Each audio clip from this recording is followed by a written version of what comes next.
Ақмола облысында тәуелсіз Қазақстанның тұңғыш қорғаныс министрі, Кеңес одағының батыры, нөмірі 1 халық қаһарманы армия генералы Сағадат Нұрмағамбетовтің ғасырлық мерейтойына арналған салтанатты іс-шара өтті. Халық қаһарманының ескерткішін парламент сенатының спикері Мәулен Ашимбаев, қорғаныс министрі генерал-полковник Руслан Жақсылықов, облыс әкімі Марат Ахметжанов және батырдың қызы Айсұлу Нұрмағамбетова салтанатты жағдайда ашты. Іс-шараға облыс әкімдігінің басшылығы, қарулы күштердің ардагерлері, халық қаһармандары, отставкадағы армия генералы Мұхтар Алтынбаев, отставкадағы генерал-лейтенант Бақытжан Ертаев, Кеңес одағының батыры, отставкадағы авиация генерал-майоры Тоқтар Аубәкіров, елордалық әскери колледж тәрбиеленушілері, Ақмола гарнизонының әскери қызметшілері және жергілікті тұрғындар қатысты.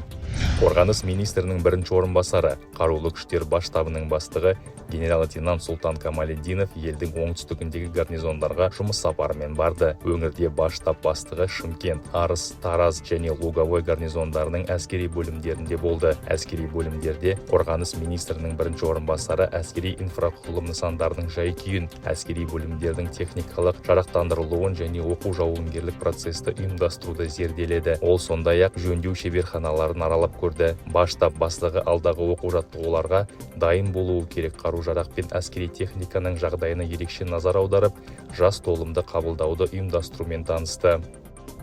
Ұлттық қорғаныс университетінде қарулы күштер бас штабының бастығы генерал-лейтенант Сұлтан Камалетдиновтың басшылығымен Кеңес одағының батыры, халық қаһарманы армия генералы Сағадат Қожахметұлы Нұрмағамбетовтың әскери мұрасы атты халықаралық ғылыми-практикалық конференция өтті. Оған парламент депутаттары, қарулы күштердің ардагерлері, қоғам қайраткерлері, профессорлық оқытушылар құрамы және Ұлттық қорғаныс университетінің магистранттары қатысты.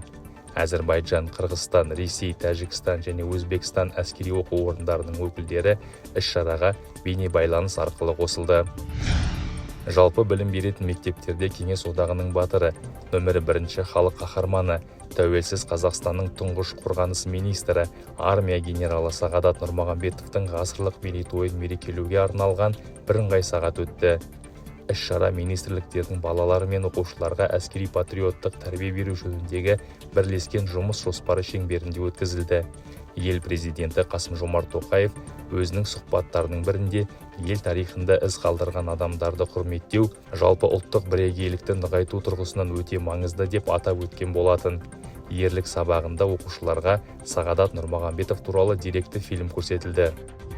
Елордадағы Достық үйінде биыл 100 жылдығы аталып өтіп жатқан халық қаһармандары Сағадат Нұрмағамбетов пен Рахымжан Қошқарбаевты еске алуға арналған дөңгелек үстел өткізілді. Атамның аманаты қоғамдық бірлестігі мен қорғаныс министрлігі ұйымдастырған іс-шарада Сағадат Қожахметұлының немересі Лира Талғатқызы Нұрмағамбетова мен Рахымжан Қошқарбаевтың немересі Дәурен Жанатұлы өз естеліктерін айтты. КИМЭП университетінде Қазақстан Республикасы қорғаныс министрлігінің 23 лауазымды адамына мини-MBA бағдарламасы бойынша оқуды сәтті аяқтағаны туралы сертификаттар табыс етілуіне орай салтанатты іс-шара өтті. Оған құрметті қонақтар ретінде Қазақстан Республикасы қорғаныс министрінің орынбасары Әскер Бейсенов пен Қазақстан Республикасы қорғаныс министрінің кеңесшісі Айгүл Төленбаева қатысты. Мини-MBA бағдарламасы Қазақстанда 7 жылға арналған Foundation for International Business Administration Accreditation халықаралық аккредитациясын 2 рет алған жалғыз бағдарлама болып табылады. Бағдарлама 2012 жылы менеджмент, кәсіби дағдылар және бизнес құзыреттілігі бойынша негізгі білім алу мақсатында іске қосылды. Қазақстан Республикасы қорғаныс министрлігі орталық архиві мен Астана қаласы мемлекеттік архивінің ынтымақтастығы туралы меморандумға мекеме басшылары подполковник Талғат Құлжанбеков пен Жангелді Бимолдин қол қойды. Тараптар еліміздің жетістіктерін дәріптеу мен ғылыми саладағы өзара іс-қимыл мақсатында мұрағат қорларын тиімді пайдалану туралы уағдаласты. Сонымен қатар архивтер бірлескен ғылыми-практикалық зерттеулерді жүзеге асыруға жәрдемдесуге ниетті. Астанаға Әзербайжан қарулы күштері әскери полиция бастығының орынбасары полковник Мирхамид Нагиев бастаған әскери делегация сапармен келді. шетелдік делегация Ақмола өңірлік гарнизоны әскери полиция басқармасы жеке құрамының күнделікті тіршілік әрекетімен, ондағы кинологиялық қызметтің ұйымдастырылуымен танысты. Меймандарға құқық қорғау органдарының жабдықтары мен әскери техникасы көрсетілді. Әзербайжан қорғаныс ведомствосының өкілдері әскери полиция мамандарын дайындау орталығында болып, материалдық техникалық жарақтандырылуымен және оқу бағдарламасымен танысты. Түркия Республикасы ұлттық қорғаныс университетінің және басқа да жетекші оқу орындарының өкілдері Алматы, Ақтөбе және Астана қалаларындағы әскери жоғары оқу орындарында бірқатар кездесулер өткізді. Алматыда түрік мамандарының қатысуымен құрлық әскерлерінің әскери институты мен радиоэлектроника және байланыс әскери инженерлік институтында семинарлар мен тренингтер ұйымдастырылды. Оқу орнының ерекшелігін ескере отырып, мұндай сабақтар Ақтөбедегі Талғат Бегелдинов атындағы әуе қорғанысы күштері әскери институтында да өтті. Ал ұлттық қорғаныс университетінде Түркиядан келген әріптестердің қатысуымен симпозиумдар ұйымдастырылды. Эфес 2024 оқу-жаттығуында қазақстандық десантшы Қазақстан туын әуеде желбіретті.